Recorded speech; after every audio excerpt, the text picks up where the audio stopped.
9 de la mañana con 7 minutos. Bienvenidos a Cara este martes 23 de octubre. Un tema domina las columnas de esta mañana, el análisis de esta mañana en los periódicos y en los distintos medios de comunicación. Y es que López Obrador, y eso es casi un consenso entre muchos de los columnistas, sacude la élite castrense con sus nombramientos en Marina y Defensa. Primero porque rompe con la tradición que le permitía a los titulares de ambas carteras nombrar o sugerir a sus sucesores. Y segundo porque apuesta por otros grupos en el seno de las Fuerzas Armadas. Los nombramientos son Luis Crescencio Sandoval en Sedena, en la Secretaría de la Defensa Nacional, y José Rafael Ojeda en la Secretaría de Marina. El primero especialista en política antidrogas y se ha formado en Estados Unidos y en México.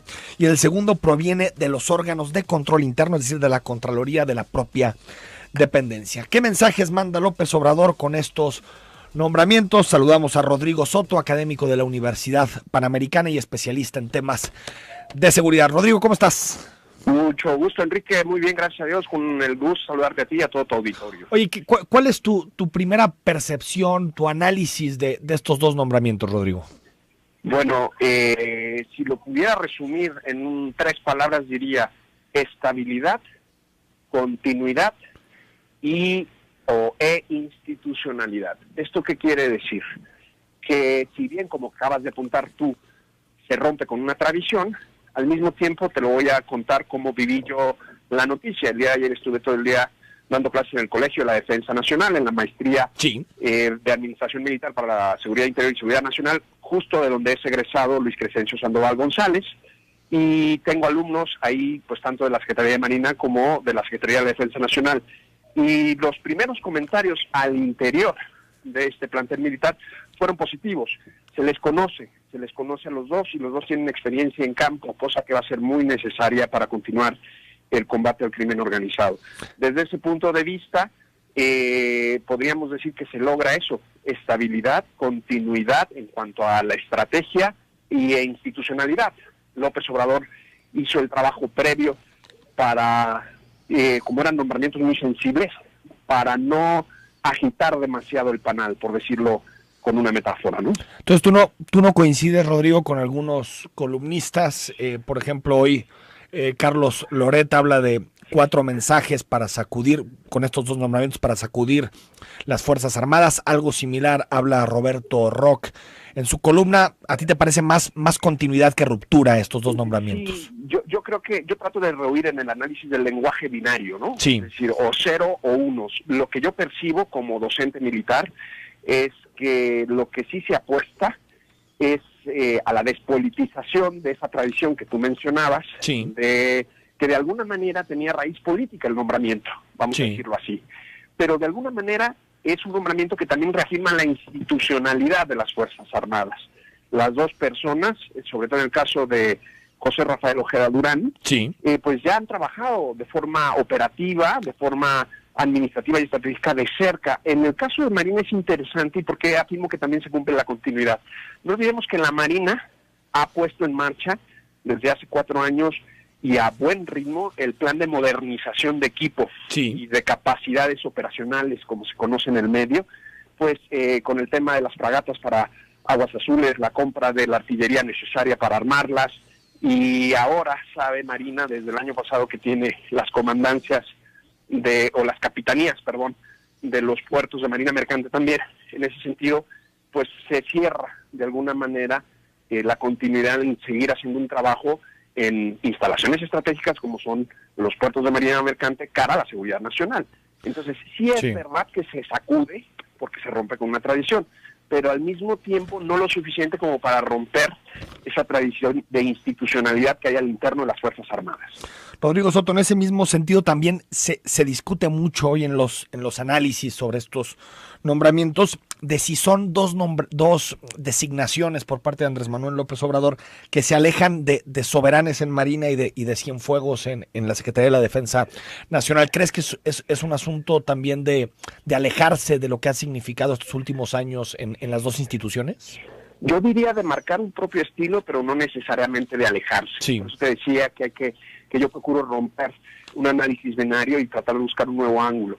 En el caso de José Rafael Ojeda Durán, pues es obvio que ha trabajado con el secretario de Marina pues durante esta última parte del sexenio de manera cercana, precisamente por la posición que ocupaba desde el punto de vista administrativo estratégico. Y en el caso de Luis Crescencio Sandoval González, sabemos que Andrés Manuel ha tenido ya 2, al menos públicas, reuniones con el secretario de la Defensa, Salvador Cienfuegos, para sensibilizarse del tema.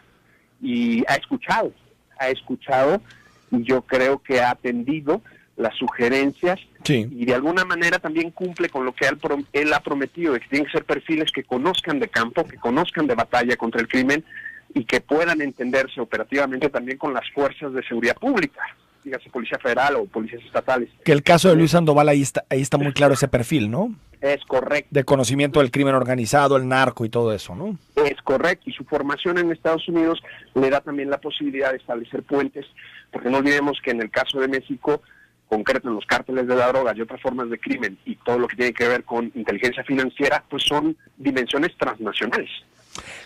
Sí. Adelante, Enrique.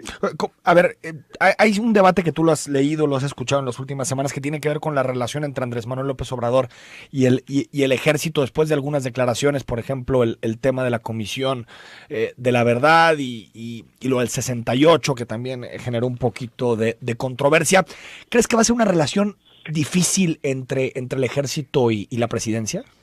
Yo creo que eso dependerá de la sensibilidad que tenga Andrés Manuel para escuchar y atender lo que los dos institutos armados requieran.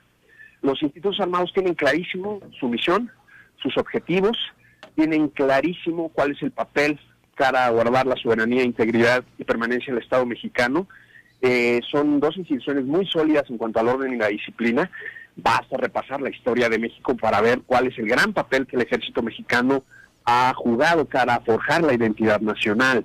En ese sentido, Andrés Manuel, me parece a mí, y creo que puede ser una nota discordante con el resto de los análisis, que ha sido sensible a esto y que de alguna manera la percepción o las primeras impresiones que yo tengo por parte de mi contacto con las personas y oficiales de los institutos armados es que hay tranquilidad. Hay tranquilidad. Efectivamente, había inquietud. Efectivamente, al ver que los nombramientos se dan, vamos a decir, hasta el último de todos los demás miembros del gabinete, habla de que ha habido una labor de estrecha comunicación y un esfuerzo mutuo de comprensión de lo que son las nuevas líneas de gobierno del Ejecutivo, pero al mismo tiempo la identidad y misión institucional en el caso de las Fuerzas Armadas. Entonces, si esto sigue por este camino, es buen camino. Si hay terquedad, si hay de alguna intervencionismo también, ¿no? Exactamente. Y si muy no celosos de su autonomía, ¿no? Es correcto. Pero por parte del presidente, pues tiene derecho también y facultad constitucional, porque él es el responsable, cara a lo que dice el artículo 89, fracción sexta de la Constitución, de establecer la política, y es el responsable tanto de la seguridad nacional como la seguridad interior. Sí. Y en ese sentido, yo apuesto para que el gobierno de transición, una vez que sea gobierno en funciones, siga en una estrecha comunicación con esa misma sensibilidad para que sea constructiva la estrategia entre pues estos dos institutos armados, que son sus secretarías según la Ley Orgánica de la Administración Pública Federal, y las políticas que plantea el Ejecutivo. Rodrigo Soto, académico de la Universidad Panamericana, especialista en temas de seguridad nacional. Gracias por estos minutos y por aclararnos un poquito los nombramientos. No, un gusto, Enrique, de saludarte a ti y a todo el auditorio, y estoy a tus órdenes. Un saludo desde la Ciudad de México. Gracias a Rodrigo Soto, especialista en estos temas. De pronto es difícil la lectura de estos nombramientos porque son muy internos de las Fuerzas Armadas. Las facciones internas, las corrientes internas no son tan claras hacia el exterior, pero en lo que coinciden algunos especialistas en materia de seguridad es que son, digamos, nombramientos distintos a los que se venían dando al interior de las Fuerzas Armadas. Como decía Rodrigo, son gente de casa que se ha formado en Marina, en la Sedena, pero que tienen una especialización mucho mayor en uno de los temas que más sensibilidad genera en México, que es el combate al crimen organizado y al narcotráfico. Ahí están, la cúpula castrense que ya es nombrada por Andrés Manuel López Obrador.